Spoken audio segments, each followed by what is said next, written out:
Oi pessoal, tudo bem? Hoje nós vamos dar finalidade ao conteúdo do primeiro bimestre, tá? Vamos falar sobre iluminismo.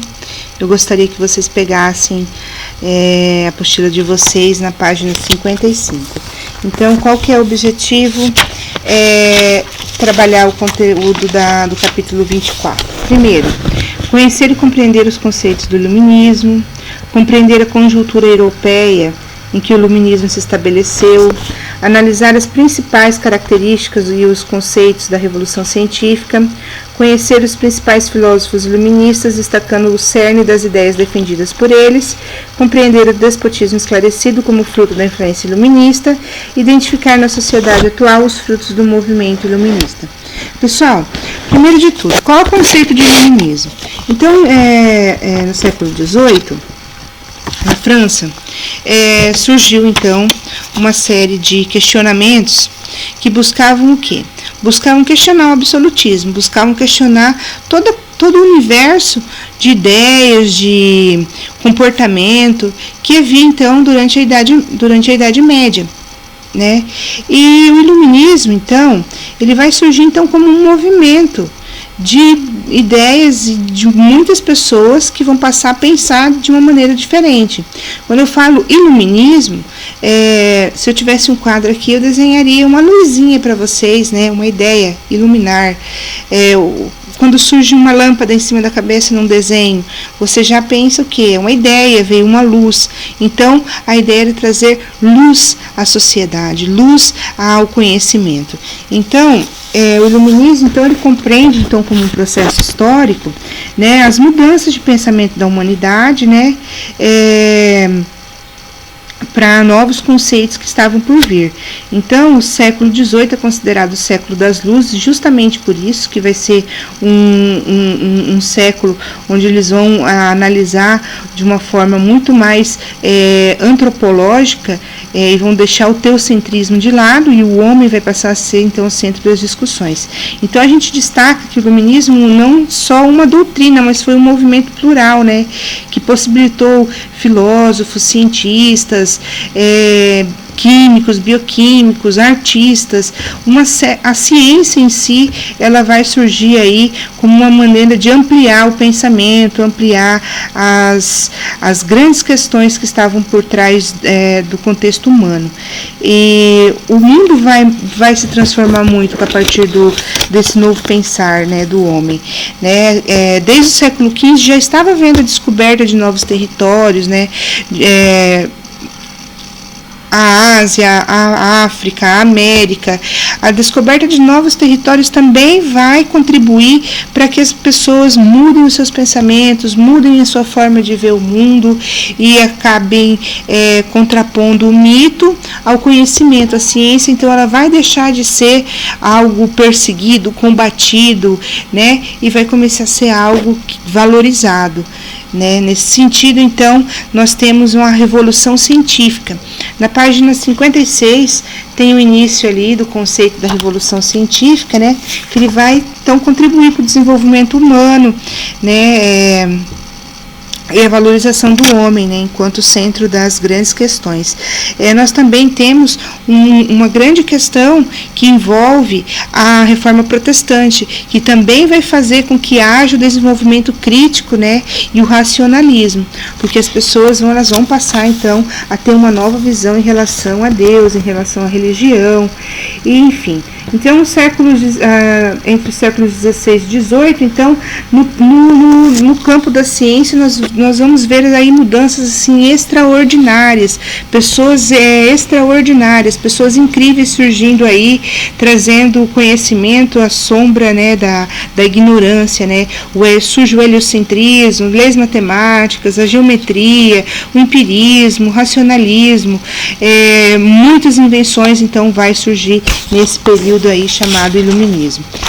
Na questão intelectual, também há a revolução intelectual, que foi então esse movimento ocorrido também na Europa aí no século XVII e XVIII, que vai ser chamado século das luzes, e vai trazer então para o homem um pensamento filosófico e político que vai influenciar movimentos de liberdade em muitas regiões do planeta. Para vocês terem uma noção, o movimento iluminista vai influenciar até a independência do Brasil, vai influenciar a independência dos Estados Unidos, vai influenciar a independência da América Espanhola, né? Porque o movimento, enquanto cunho político, né, intelectual, ele negava o absolutismo, ele lutava contra todas as formas de opressão da sociedade. Então, ele vai ser caracterizado então no poder da crença da razão humana e na valorização do pensamento de cada ser humano, né? Então, o iluminismo vai surgir aí com uma série de pensadores, né, muito importantes, que são analisados então na filosofia, né, e são tidos como grandes mestres, grandes pensadores, né, em torno de todas as ciências, né. Nós podemos citar, todas as ciências têm um pensador iluminista. Na página 59, nós temos o nome de alguns ali, como Diderot, né, que ele foi o responsável pela criação e organização da enciclopédia. Então, até então, nós temos que entender que as questões de cunho alfabetizador e as escolas, enfim, a igreja era a grande responsável pela difusão do conhecimento. E a ciência, muitas vezes, ela era posta contra a religião. Então, a ciência dizia uma coisa e a religião dizia outra. E Diderot, ele resolveu, então, implementar e fazer uma enciclopédia, que era uma espécie de livro, era um livro, né, onde estava contido todas as informações, todas as teorias que até então estavam sendo desenvolvidas naquele momento. Então, na enciclopédia nós encontramos vários autores, vários pensadores iluministas, né? Montesquieu, Diderot, D'Alembert, Rousseau, enfim. Na página 60, nós temos um exercício para vocês fazerem, com base no fragmento aqui, ó, sobre Diderot. Gostaria que vocês lessem, tá? Também temos Voltaire, que foi outro filósofo. Voltaire, então, ele dissemina as ideias iluministas, né, com um pensamento bem livre de barreiras. Ele quer o quê? Se livrar da tradição religiosa. Ele não nega a existência de Deus, mas ele diz que o fanatismo, né, e o preconceito dentro do clero faz com que as pessoas elas não vivam bem, que as pessoas tenham então uma limitação da sua liberdade. Então ele vai lutar bastante contra essas questões religiosas impostas à sociedade. Rousseau, ele vai, dentro da enciclopédia, ele vai escrever sobre a desigualdade dos homens, né? Ele vai levantar questões muito importantes em relação à origem do homem, a origem das diferenças, né? Ele também vai publicar um texto, um livro uma obra chamada Contrato Social, que ele vai defender então o contrato estabelecido entre os homens, onde a liberdade ela tem que ser o quê? Ela tem que ser a soberania de cada indivíduo, né? Ele vai abrir mão da liberdade individual em prol da coletividade. Ele vai estar dizendo no contrato social que é necessário, então, nós termos aí esse contexto relacionado à liberdade, aonde eu tenho o meu direito vai até onde inicia o seu, né? Então, nós vivemos em sociedade, nós devemos nos respeitar. Outro conceito também ligado ao iluminismo é o despotismo esclarecido, que vai ser o quê?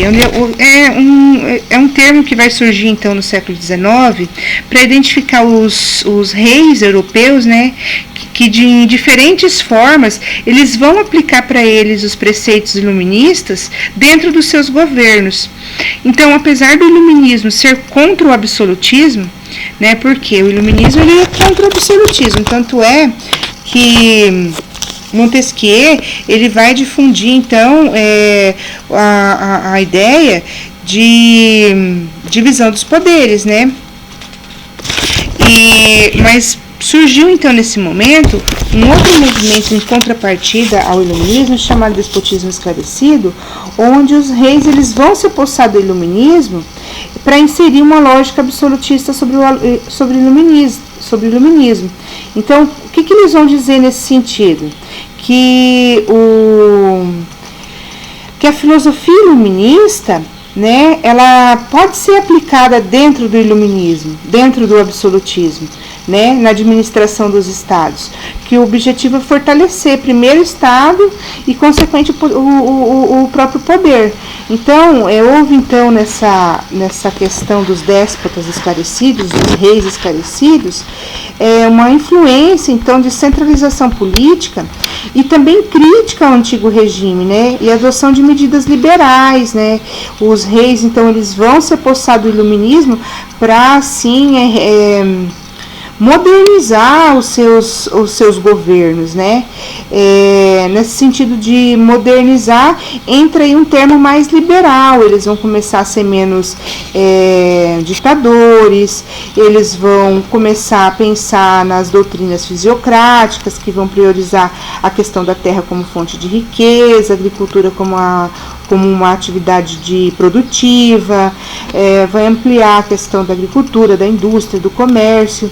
Então, o despotismo esclarecido, ou os déspotas esclarecidos, que são os reis esclarecidos, eles vão se utilizar, então, das ideias iluministas para reformar, então, o seu poder absolutista aí, ok?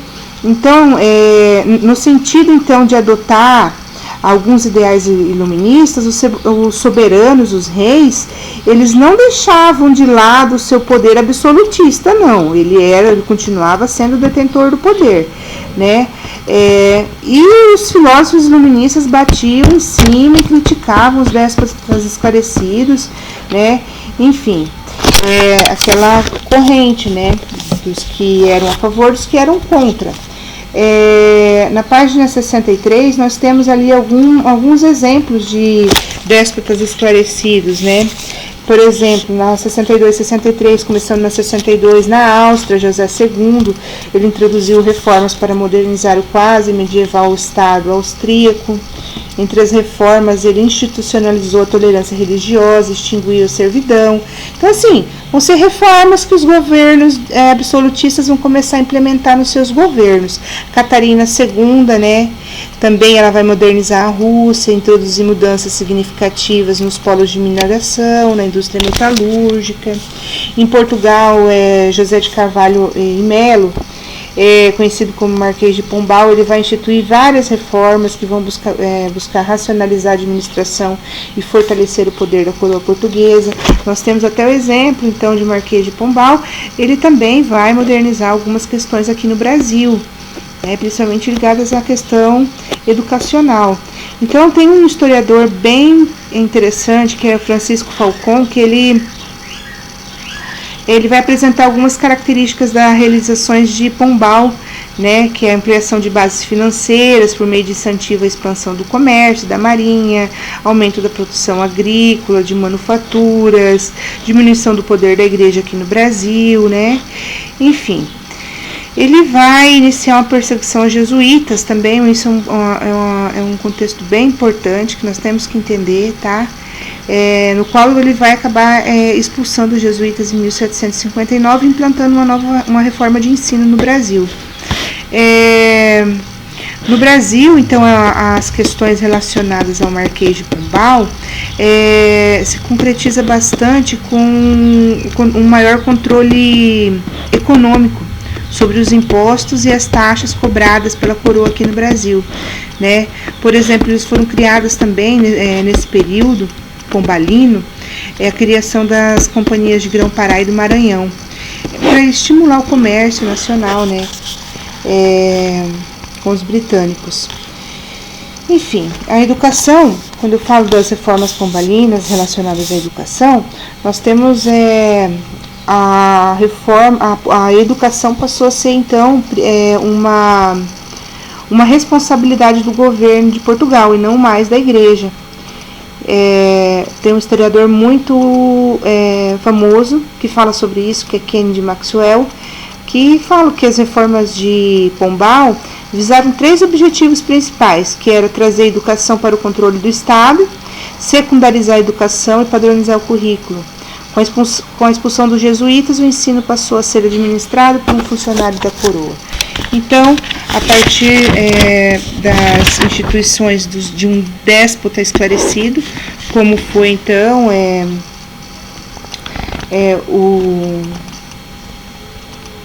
o primeiro-ministro, né, de José de Carvalho Melo, que era rei de Portugal, o Marquês de Pombal, que instituiu então essa série de reformas aqui no Brasil, que vai expulsar os jesuítas e vai instituir então um ensino secundário baseado então no controle rígido do Estado da coroa portuguesa.